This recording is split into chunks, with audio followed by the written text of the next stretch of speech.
Uh, Nobody in either of the first two films will be talking about this, and the second film, which I guess we better start transitioning to because we only have so much time. Okay. Farmer's Wife. There's precious few people in them that I've even heard of, and so that these would be unknowns to the American box office. So there's no star appeal to them.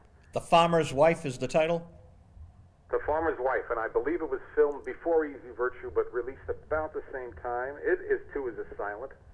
It starts off rather seriously. It starts off at the deathbed of a woman, and the farmer's wife actually dies in the first few minutes of the film. But then it slowly becomes a comedy, and basically the farmer is looking for a new wife, and I'm not going to give you the plot, but he.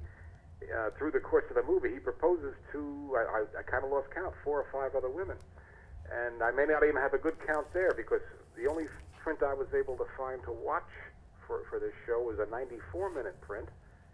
And the official running time when it was released was 129 minutes, 2 hours and 9 minutes. A long movie for those days. Even Easy Virtue, the first movie I talked about, is 83 minutes. Not a particularly short movie for those days.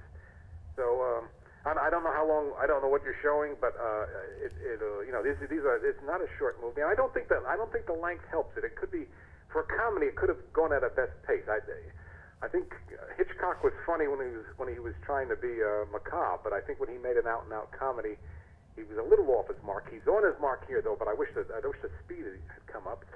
And what I think again, for the historians in your audience, you might get a good handle on what life was like in the 1920s on a British farm. You really get that feel for it.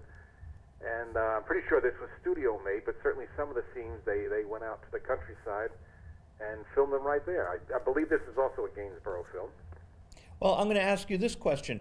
Go ahead. Alma, who had a big impact on Psycho, he's married to Alma. They're having a child, Patricia. Yeah. At this time, 1928, 1929? Yeah, well, Patricia is born, I believe, mid-1928, so Alma has had her baby, I think, Alma may well be pregnant when this movie is made, because this movie was made a little bit before that.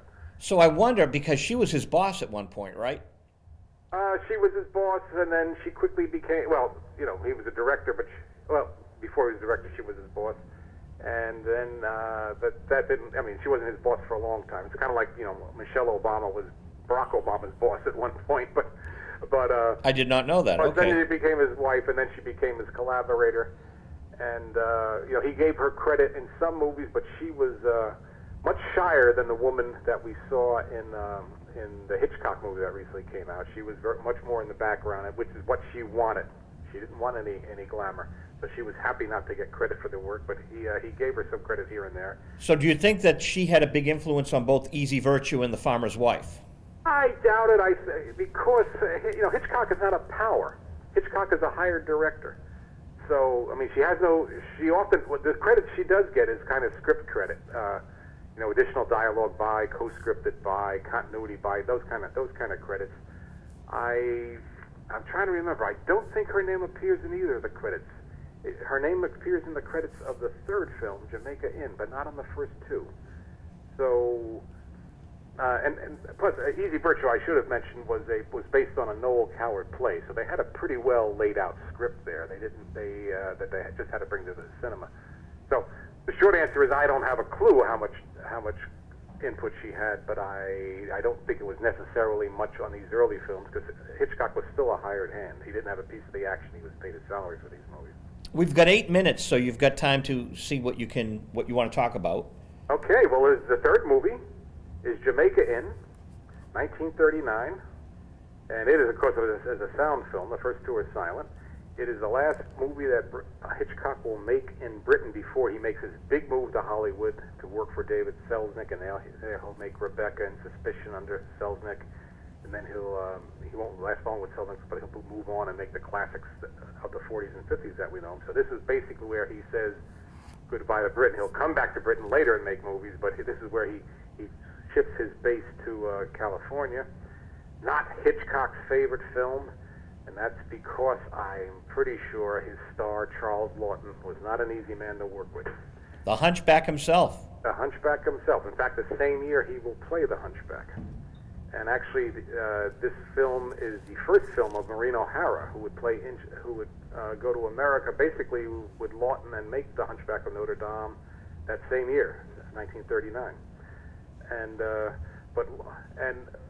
Lawton and Hitchcock got along, as far as I know, got along personally quite well. I mean, they liked each other, fellow Brits and all that. But Lawton was, when it came an actor, Lawton was a terribly insecure man, and he needed a lot of nurturing from his director. And if you've read about Hitchcock's style, that's not exactly his forte. Right. Hitchcock did not have fond memories of this movie. It was a big hit in Britain, so it was a fond farewell for him, but he did not consider this one of his happier experiences. He wasn't very happy with the film itself. And again, this is not a short film, and it could use some tightening. In fact, by our standards, we live at a faster pace now. We expect our movies to go at a faster pace. All three of these movies could use some tightening, but it's always a joy to see Lawton, and he has this kind of grotesque makeup on. Not as bad as he'll have the same year as Hunchback of Notre Dame, but he'll have that on there. I guess as a sign that Hitchcock wasn't too crazy about this movie, there's ample places for him to put a cameo of himself in, but he does not. He's not in this movie. Part of the fun of watching Hitchcock movies. Oh, yeah. Try to spot him. It's so easy to go online. You can go online and Google Hitchcock cameos, and you'll get a list of the 39 cameos he made. But I try not to do that for a Hitchcock movie where I don't know where he is. I try to spot him. Sometimes I do. A lot of times I don't. Sometimes he makes it easy, and sometimes he makes it hard. Can Marvel Comics Stan Lee get to the same number? Okay. He makes a cameo in Spider-Man and all his movies. Okay. X-Men. Stan Lee is the owner of Marvel Comics. Yeah. Yeah. So, I know who Stan Lee is. Used to get him convinced with Stan, but I know who Stan Lee is. And we got 5 minutes left. Okay, 5 minutes.